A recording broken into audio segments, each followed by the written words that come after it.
All right, thank you guys so much. I really appreciate you guys tuning in to another video in this series. Now, today in this video, we're going to be talking about Gebser, the left, the political left, of course, and social justice.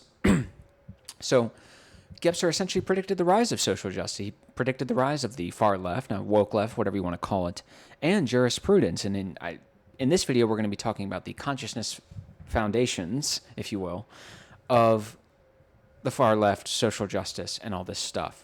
And I think Gebser ultimately makes the argument that it is an irrational integral phenomena rather than a 3D rational phenomena for the reasons that we're going to get into. Now, this won't be quite as extensive as if you saw my Kill Rationalism part whatever about quantum logic, quantum physics, and transcending mere rationality. In that video, we talked about three ways or three characteristics of the new physics or the new philosophy, if you will. We're going to be only talking about one of them in this video, but we're still going to cover a lot of stuff. So without further ado, let's get right into it. So the first point we're going to be talking about are rights and the right. So the traditional, mental, rational, conservative, three-dimensional way of doing things. Quote, I'm quoting Gebser, of course. Law and the administration of justice are sociological formations and presuppose the mental structure. The judge is always the director, and the law, the right, clearly emphasizes the right side. So we got a key point here. Sociological mental. So it says presuppose the mental structure. He's going to make the argument that anytime you see rights or law, these are conscious, wakeful, mental acts, and that's what he's going to say. The judge is always the director. What is a key characteristic of rationality? Direction. Right? If I say Obama's 10 feet tall, the direction is toward Obama. If I say Trump is 3 feet tall, the direction is toward Trump. There's a direct same thing with perspectivity, of course, right? The connections between perspectivity and rationality. The direction of the eye. Look, now I'm looking at my little card my grandmother gave me. Now I'm looking at my lamp. Now I'm looking at you guys. There's direction. That's important. That's what a judge does. He directs, or she directs justice, essentially. And the law, the right, clearly emphasizes the right side. So he's going to make an argument that there is more than just a semantic similarity. I think I made this point in my Gebser series, but when I was real young, I'm talking like 8 or 9 years old. This is way before I got into politics. I remember having that thought of, it's a little weird that the political right is called the right, and yet we also use the word right to signify correctness. But then I just thought it was a coincidence. But Gebser says no, there's a reason for it. So let's continue to quote Gebser. Since ancient times, the left has stood for the side of the unconscious or the unknown. The right side, by contrast, has represented the side of consciousness and wakeful awareness. Now, when he says since ancient times, he's essentially talking about mythology. The left, think of the Dionysian principle, boundary dissolution, emotion, unconscious, willing, sex, revelry, pleasure, ecstasy, stuff like that. And then you have the Apollonian principle, which is the right, which is measured, rational, sort of stoic, calm demeanor, calm grandeur, and splendor, I think as Spengler described it, or whoever it was. Very conscious, ego-driven. These are two. The foolish thing is to pin these against each other and then privilege one over the other. You have to balance both. These are two essentially polar complements that constitute a whole. So he's not necessarily talking about like the political left and right, even though he is going to make an argument. Of conscious and wakeful awareness. The degree to which this valuation has been reinforced over the years is evident from the fact that in the present-day European languages, quote-unquote right does not mean simply to the right or the right side, but also correct and direct in the sense of leading to a goal. So when you say it's correct, what does that mean? Rationally correct. And direct, that's direction, as we just talked about. Oh, I'm going to mess up these pronunciations. French droit, D-R-O-I-T, excuse me, and a la droite, I think that was Spanish. Spanish derecho and a la derecha, and even Greek orthos are all further evidence of this. So it's not just in England, not just in the English language. It's not just in America and Britain, and no, it's other countries that also establish this principle between the right side, Apollonian side, and correctness, that is, say, rational correctness, as opposed to maybe a truth of the soul, or maybe an intuitive truth a la the magic structure. It is also evident here that law or jurisprudence, as well as the administration of justice, are, in this sense, exclusively directing acts. Acts of consciousness unilaterally dependent on waking mental consciousness, a fact apparently overlooked until now by the philosophy of right. Wherever we find rights in the first intimations of a formalized legal code, an act is taking place that can only be brought about via an awakened consciousness. So not only is the diurnal waking consciousness, obviously that's home to rational thought, not only is that present in addition to the directing and the measuring and all that stuff, but now let's talk about the legal code he's talking about. What are we doing? We're appealing to the Constitution. That's essentially a static representative system that we follow. That, and again, is rationality. The Bill of Rights is a representation. It is an abstract phenomena, essentially, that we externalize. The law is not hidden underneath my mouse. Right? We come up with it up here, and then we externalize it in the form of writing it down and following it. But the principles themselves, the philosophy that precedes the creation of these laws, that's up here, and that's, again, it's not direct reality, but the imposition of space so we can represent reality or stand back from it. Not necessarily a bad thing, but another rational evidence of a rational manifestation or characteristic. In this sense, the law of Moses is more than the mere handing down of laws, and in Greece it is Lycurgus who establishes the austere laws of Sparta, and later Solon, Solon, who enacted his legal code in Athens. A natural concomitant, natural if we remember the right side represents the masculine as well as the wakeful principle, is the emphasis on the paternal aspect inherent in every legislation and act of judgment. There is a reason that the red pill, cartoonishly adolescent men's rights activists, if you want to call them that, or whatever we want to call them, there's a reason they're politically on the right side, and there's a reason the feminists are on the left side. There is a reason for it. Let's see. The paternal aspect inherent in every legislation and act of judgment. The directed words over the temple of Delphi are under the protection of Apollo.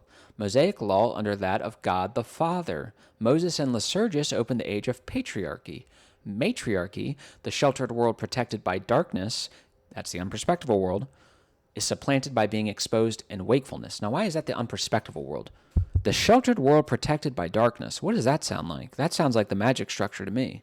The cave, remember?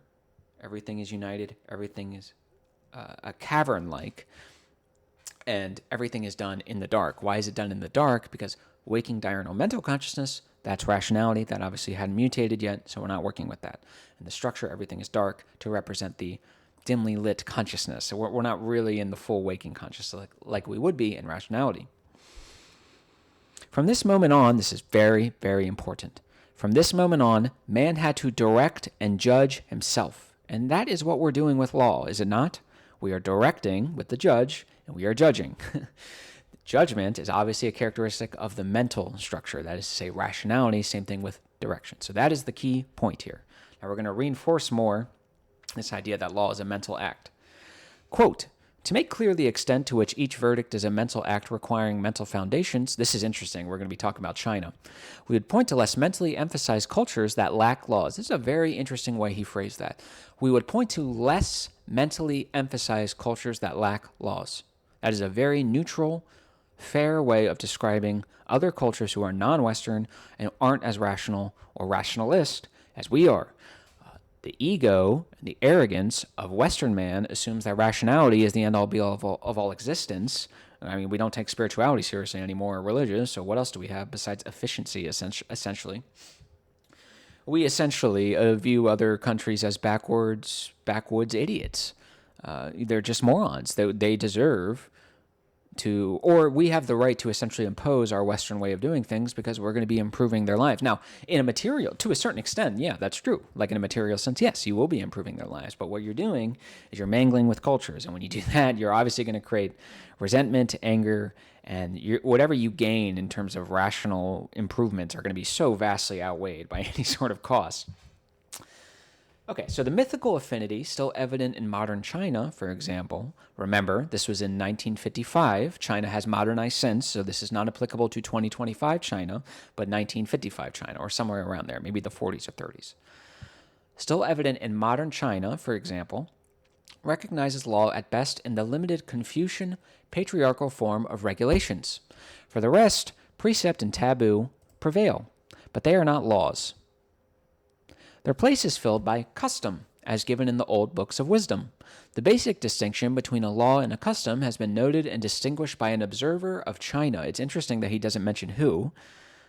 It must have just been some anonymous guy who came up with this. And this observer of China says, quote, "Those men to whom a generous destiny had entrusted with the task of establishing a constitution for the societies to which they belonged had the duty of finding norms for a communal life.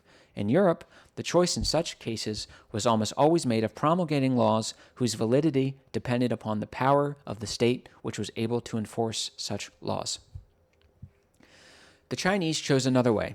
They created customs for common life. The difference between a custom and a law lies in the recognition that the validity of a custom is found in a deeper or earlier level of the human soul. Its acceptance or standing resides at the preconscious level, whereas laws are obeyed or disobeyed consciously. Now, I do not wish to maintain that the Chinese have no laws or the Europeans no customs. Yet we Europeans surely base our common life primarily on rights and laws, while the Chinese, by contrast, base theirs on customs. So customs are essentially laws of the heart. And there's a very interesting point that Gebser goes on to make here, but when he says, the validity of a custom is found in a deeper or earlier level of the human soul. Its acceptance or standing resides at the preconscious level, so that's obviously signaling at the very least the magical structure, probably the mythical as well. We're preconscious. We're not in the diurnal waking consciousness of rationality. That's important. That signals that laws don't belong to the magical or mythical structure. And then he says, of course, whereas laws are obeyed or disobeyed consciously belonging to mental. Gebser. Now we're quoting Gebser.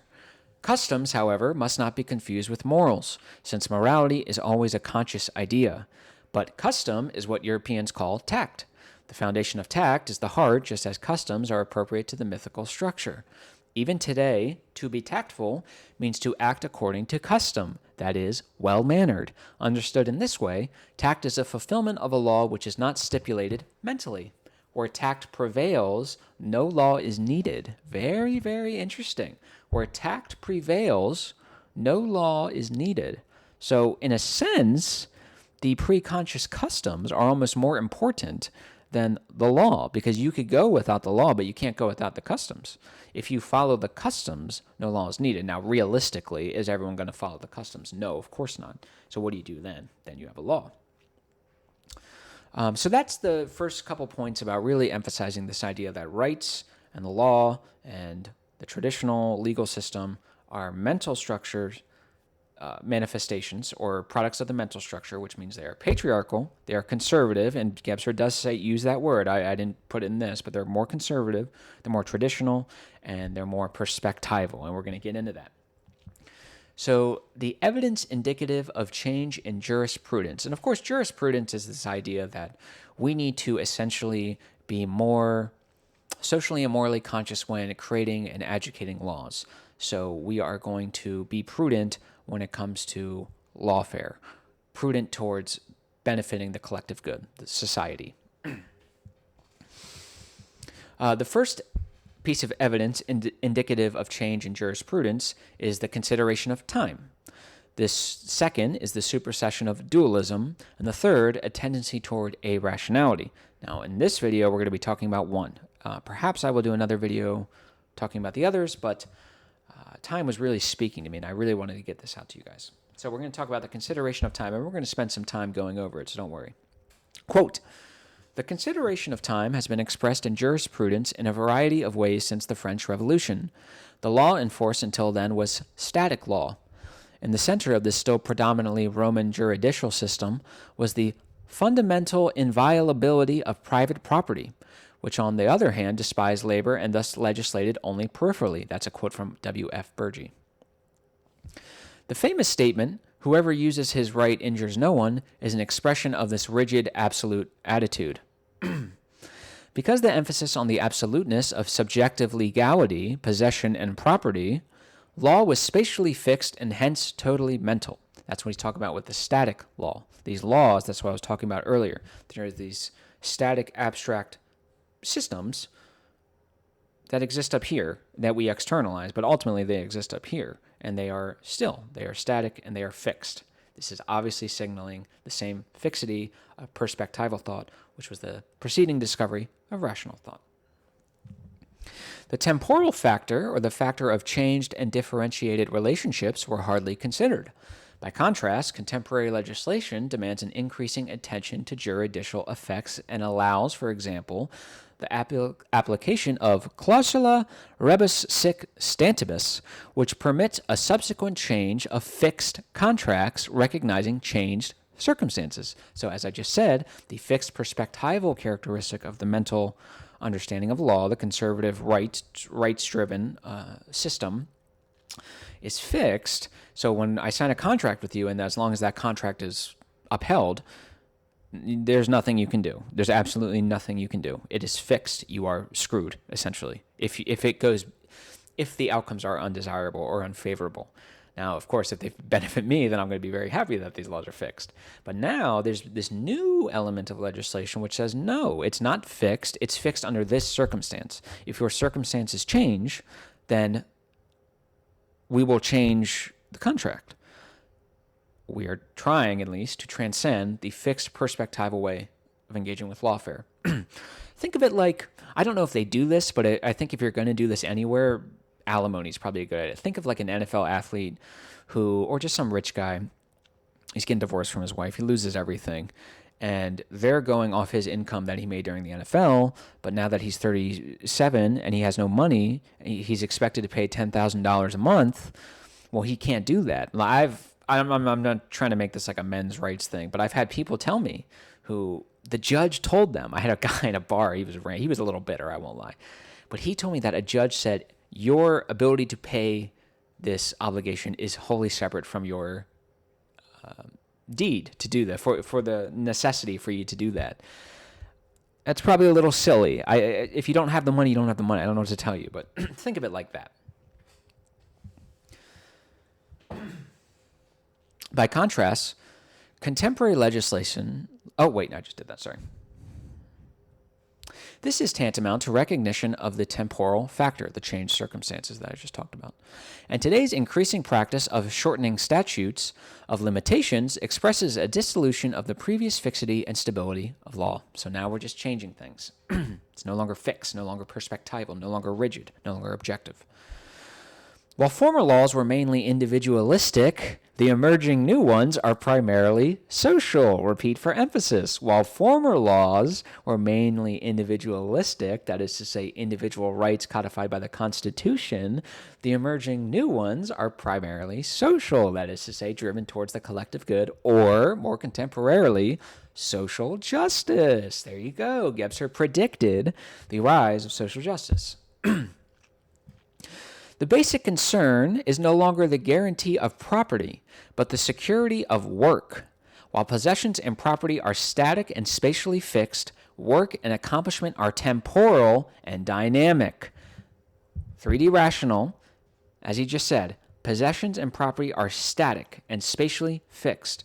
4D integral, work and accomplishment are temporal and dynamic. You can see the attempt at transcendence here.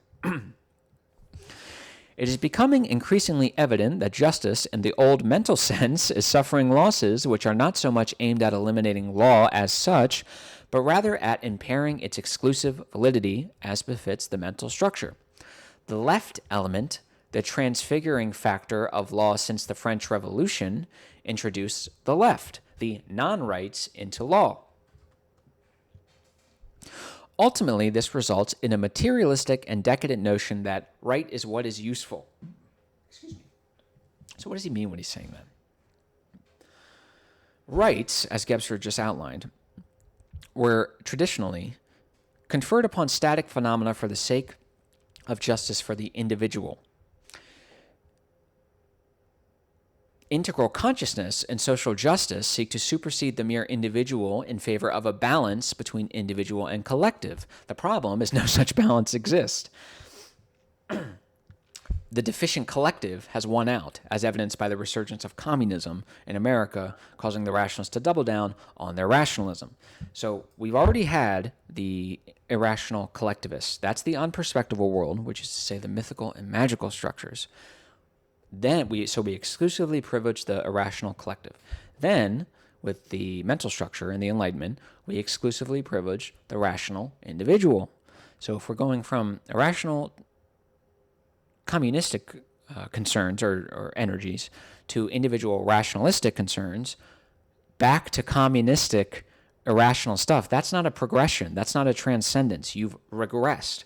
The real transcendence is what I just outlined, a balance between individual and collective. Rather than exclusively privileging one or the other, we've seen the problems with both of that. Well, now we have to balance. The problem is the modern left today, no balance like that exists at all. This is why I call it deficient integral. It's almost not even deficient integral. It's almost just become deficient mythical structure. There is no balance. Everything has become collective in more ways than one. There is no... The left doesn't respect individual rights. The left says individual rights are inherently oppressive and irredeemably racist. They obscure the ability to enact social justice. So they toss them out. They will violate your rights, and then they will call you evil for complaining about it. Okay, there's no balance here. So as such, the left calls the non-rights the elements of the law that negate the traditional individual rights that afford protection of property and possession in favor of a collective and communistic sense of justice, simply claims these non-rights are rights, seemingly either because they're confused about what a right really is, a product of the mental structure, essentially a vanishing point. That's really what it is. Or because they think it's politically effective, which I think it's the latter. So they inject these elements, which are non-rights, which, as I just described, these elements that try to negate the old individual traditional way of doing things with rights and all that stuff, and are designed more towards the goals of social justice, so more for the greater good, helping the environment, whatever it is. Where was I just going with that? So we have rights, and we used to at least have a very decent understanding of what this is. But now we have all these non-rights. But here's the problem. The non-rights on their own aren't necessarily a bad thing. They become a bad thing when the non-rights are treated as rights. So when this happens, rights become synonymous for a magic word that gets me what I want, which is why Gebser claims they have become what is useful. That's not his opinion. It's not Gebser's opinion that rights are just whatever is useful. He's just recognizing that's how others are seeing it. So when you call a non-right a right, what you do is you diminish the value of rights, and you don't even really get what you want because it's not a right. So instead of making the argument of, hey, I think we have a collective responsibility to take care of the environment is a holistic phenomena that affects all of us. It will destroy all of us. It will not discriminate based on race or identity characteristics. I think we have a collective responsibility to be a little more clean and to reallocate scarce resources to ensure a better environment. Honestly, if that was it, I'm not entirely sure I would disagree. But they don't do that. They say you have a right to a clean environment. Now, once you have a right, it gets attached to all this legal ease and all this legal context and legal history, and then everything gets destroyed. Everything gets ruined. So it just becomes, that's why the left says they have a right to everything, while also claiming you don't have a right to anything. So on one hand, they'll say, you don't have a right to free speech, you don't have a right to guns, you don't have a right to anything in the Constitution because that's evil.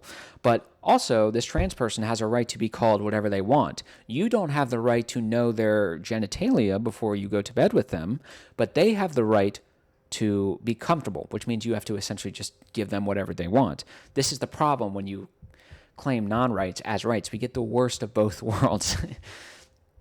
And just real quick, I'll explain my love of rights. Individual rights are awesome. They are amazing. Not only are they amazing, they are such an important factor as to why millions, in a very real experiential sense, not up here in the abstract, out here in a real sense, have risked not only their lives, but their daughters' lives, their sons' lives, their wives' lives, to come here because we have individual rights that protect possessions and property that obviously confer a huge benefit. Are they the end-all be-all of life itself? Probably not. Can we improve upon them? Probably.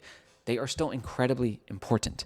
And it's very frustrating to watch a bunch of privileged Americans, one hand, use the right of free speech while trying to tear it down. They just don't know. It's deficient, whatever you want to call it. Deficient integral, deficient mythical, whatever you want to call it. Okay, so we'll quote Gebser again. The influence of the left element is well described by W.F. Burgee.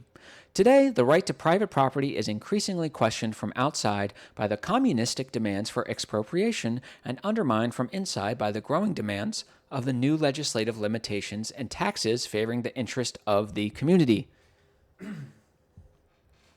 Explicitly opposed to the various threats to ownership, own as in my own is always ego-bound, is the immense development of legal areas concerned with the requirements of work and the protection of the employee. This is important.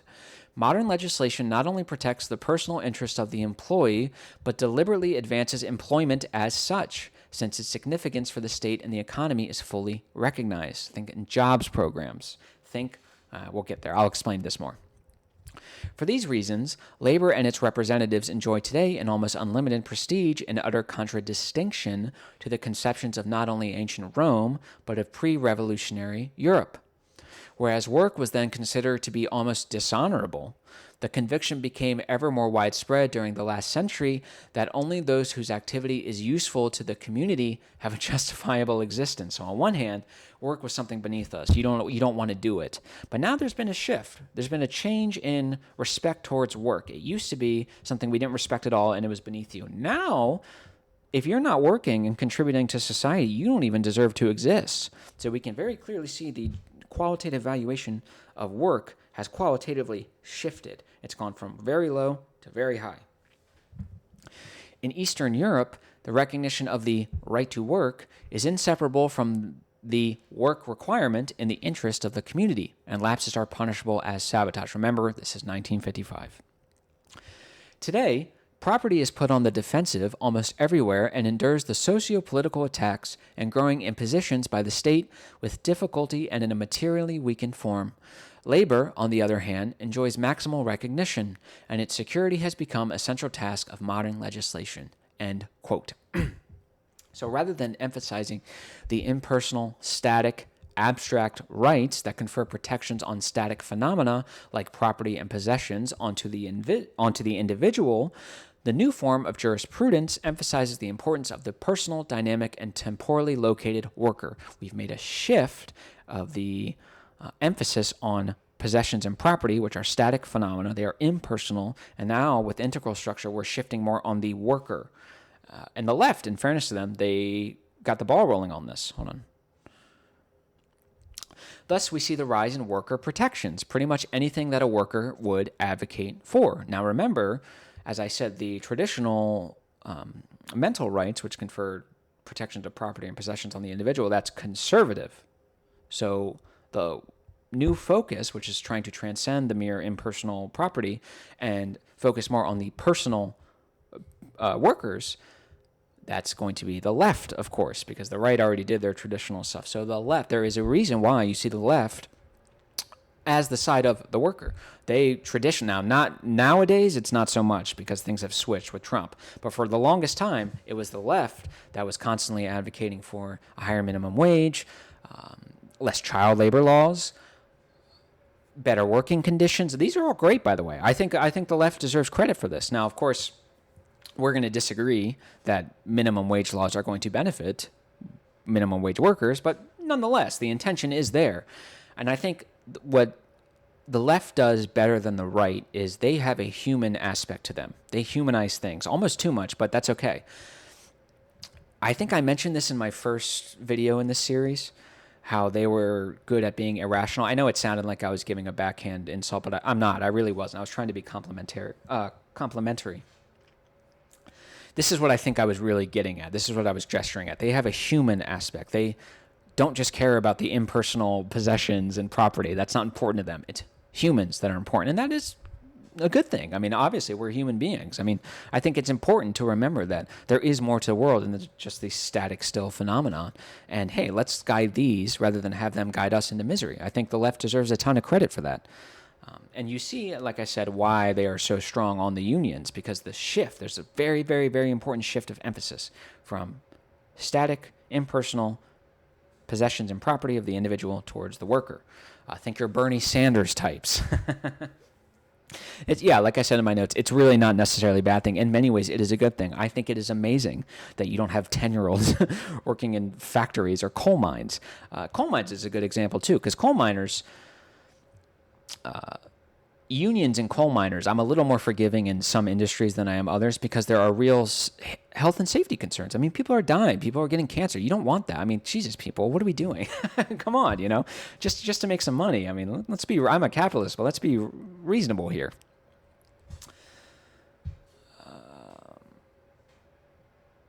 Here's the problem, though. Rather than these reasonable demands that I kind of just outlined, in the same way that the attempt at efficient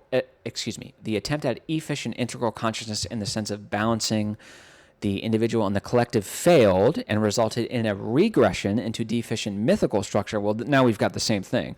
So instead of these really great, reasonable demands that work with the system and with human nature, and they're just morally better, we get Bernie Sanders, who just promises you everything and calls it a right, and everything he says operates from the base foundation that essentially scarcity doesn't exist. I mean, the way he asks questions, do you think that people shouldn't have a right to human health care? Like, what does that mean? Who is creating health care, right? If he says everyone has a right to health care, it sounds nice until you realize that healthcare and medical technologies must be created by humans. It won't appear from the ether, right? So who's paying for it and how? How are you forcing others to provide you with the service you want at a price you're not willing to pay? There seems to be only a few options. You can either put a gun to their head. If you want to do that, fine. 1, we're going to blow your head off. 2, you've lost the moral high ground. Or you can pay them. If you're paying them, we're just doing capitalism again, and you're going to have to work within the limits of economics. I don't know what to tell you.